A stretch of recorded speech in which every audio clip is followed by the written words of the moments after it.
మరణం నుంచి, మృత్యువు నుంచి స్వర్గానికి ఎక్కిపోయాడు. ఆయన మరణాన్ని గెలిచినప్పుడు తాకి చూచి సైంటిఫిక్గా నిర్ధారణ చేసుకున్న శిష్యుడు ఈ భారత గడ్డపైకి వచ్చాడు క్రీస్తు శకం 52లో.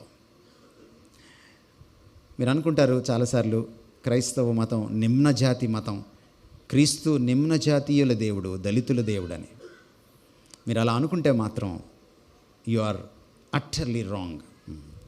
భారతదేశంలో మొట్టమొదటి కాన్వర్ట్స్ బ్రాహ్మిన్స్, నిష్ఠ కలిగిన బ్రాహ్మణ పుంగవులు, సంధ్య వారుస్తూ సూర్య నమస్కారం చేస్తున్నటువంటి బ్రాహ్మణ పుంగవులకు ఈ థామస్ సువార్త చెప్పినప్పుడు వాళ్ళు క్రీస్తును అంగీకరించారు.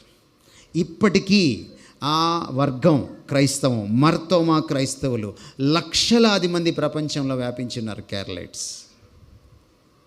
ఈరోజు మీరు కేరళ రాష్ట్రానికి వెళ్తే క్రైస్తవం ఫార్వర్డ్ క్యాస్ట్ అక్కడ, because Brahmins were the first converts.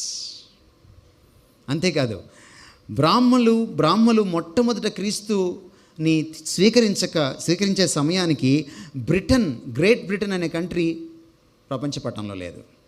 మీరు వెళ్ళి ఏ సోషల్ మాస్టర్నైనా అడగండి.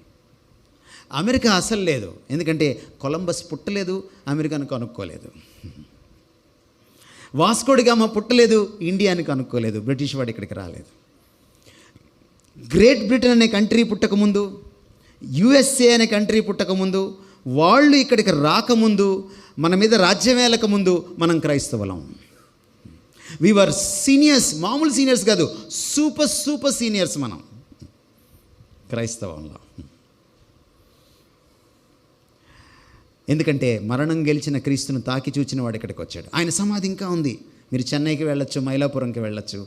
చెన్నైలో అతి ఫేమస్ మౌంట్ రోడ్ ఆయన పేరు మీదే ఉంది, సెయింట్ థామస్ మౌంట్ రోడ్. ఎందుకంటే ఆ గుట్ట పైన ఆయన అస్థికలు పాతిపెట్టారు. That's Jesus.